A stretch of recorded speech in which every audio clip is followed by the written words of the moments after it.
What is up mga kalapatids? Kamusta kayong lahat? Ngayong araw ay pag-usapan natin kung ano ba ang magandang solusyon kapag nahihirapan ka nang ipasok ang singsing sa kalapati na medyo lumaki na, or ano ba yung posibleng paraan na pwedeng magawa. At dito rin sa video na to ay gagawin natin siya ng aktwal. Disclaimer lang kay bossing YouTube, there were no animals harmed during the filming of this video. What you will see is part of the process of pigeon breeding.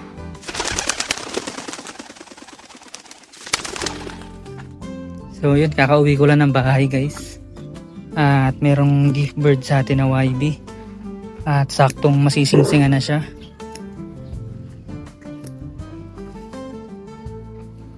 Singsingan natin siya. Yan. Sana hindi siya namatay sa biyahe. Or nabugbog. Yan. Sumulupit to, saddle.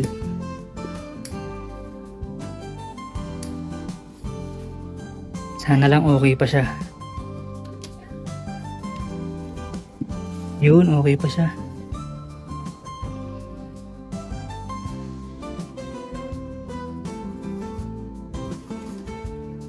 Yan, saddle yan guys.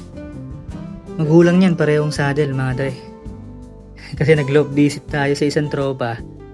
Yun, binigay niya to. Tapos singsingan ko na lang daw. Yun nga lang, sayang kasi wala na akong BBC na singsing mga dre. Yun, off color to, off color category mga tol.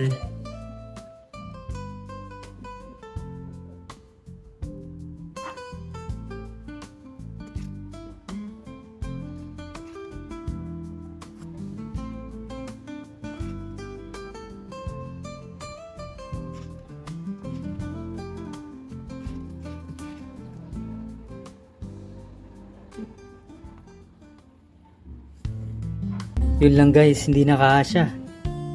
Hindi nakasyang singsingan mga tol. Sayang. So ito mga dre. So nagpost ako sa TikTok at nagtanong ako sa mga followers ko kung paano didiskartehan. Dahil hindi na natin maipasok yung singsing. At ang recommendation nila ay mantika. Yan. Pahira ng mantika yung paa para dumulas at maipasok. So ngayon gagawin natin yan mga tol. Nga pala, nilagay ko dito yung YB na binigay or gift bird. At sinisiter naman nila, sinusubuan naman. So ito ganyan. Kapag maglalagay kayo ng singsing, sa mga hindi pa nakakaalam, maganda nakabaliktad. Nakabaliktad yung singsing na may number. Para halimbawa isasalang nyo, isasakay nyo. Pag tinignan nyo yung number, nakaganyan. Kasi usually ang hawak natin sa kalapate nakaharap sa atin, tapos yung paa nakaharap dun. So yun, pag chinecheck mo yung number, madali lang.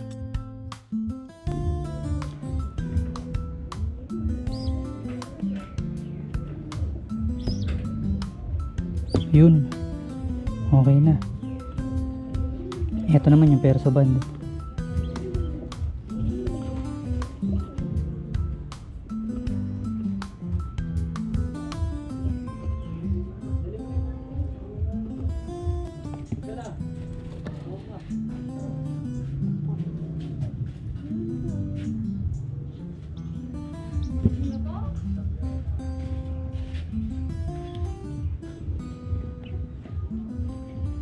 Yun na, success. Success yan. Hindi po nasaktan yun ha. So yun, dear YouTube, hindi naman po nasaktan yung kalapate. Hindi naman po intentional yun. Tingnan nyo, laki oh. Hindi pa masyadong lumilito yung balahibo niya.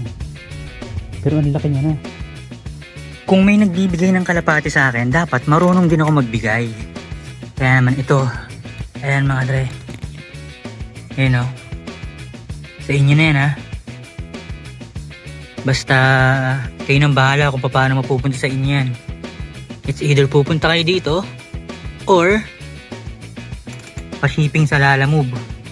Huwag nyo nang itanong sa akin kung magkano yung shipping. I-check nyo na. Bago nyo ako i-chat, dapat na-check nyo na sa Lalamove kung magkano. Siyempre, bibigyan ko ng laki ng kalapati, tatanong nyo pa sa akin kung magkano yung shipping. I-check nyo na.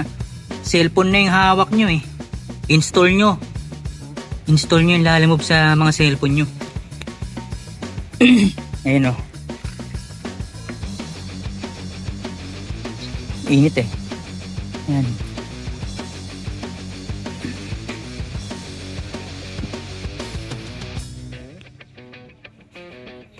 Yung isa nandito. Dito niya trip tumambay. Ayan o. Trip niya tumambay dyan eh o. Yan. Oriental Prill yan. Classic mga tol. Saan ka pa? Ang gagawin mo lang, it's either ikaw yung pumunta rito, Porac, Pampanga, or ipapashipping mo. Pero pwede ko namang ihatid sa bahay nyo. Babayaran mo lang ako ng shipping fee. Di ba? O reasonable na yun. Tayo na, namimigay na nga lang eh. Di ba? Ito, akin to. Never ko pamimigay ito. Ayan o, Pakistani High Flyer mga tol. Pinasitter sa pogit magandang sitter natin. Ayan. Ito wala pa eh. Wala pang itlog eh. Betlog lang. Ganda ng mga ipot oh. Ganda ng dyan yung gustong tumambay eh. Kasi ito, ayun yung dating nandyan. Dyan siya ng itlog, dyan siya nag-breed. Tapos kamukha niya pa. Kamukha niya yung dati niyang pares. Pero yung dating pares niya nandoon. Nandun na. Ipinares ko na sa Pakistani High Flyer natin. Ayun, nagigetting to know each other sila mga tol. So tinigil ko na yung kalokohan ko sa pagkakrossbreed ng Fancy at High Flyer. Tigil na natin yung kalokohan na yun. Palpak naman tayo eh. Pero ayan oh. Kung gusto mo, ihahatid ko sa ito, bayaran mo ako ng shipping fee. Mga dre. Ayan. Or ikaw yung pupunta rito, Porac, Pampanga mga tol.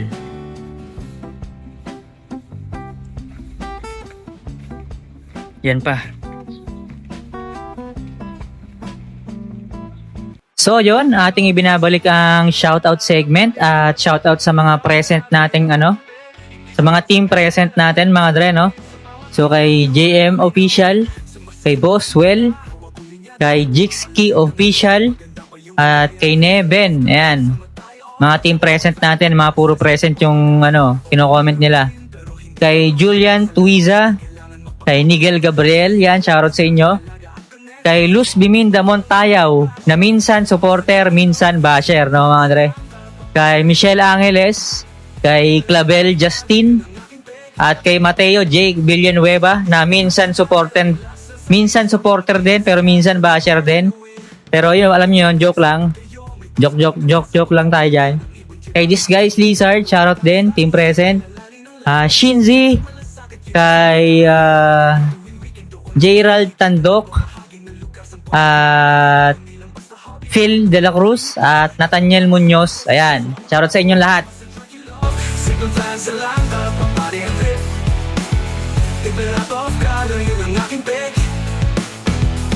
Hindi sagat sa karera, relax na sa beat. Sa bawat ibon saya, yun ang tunay na win. Nagpupunta ako sa magagandang lugar para magalipad ng kalapati sa magandang view.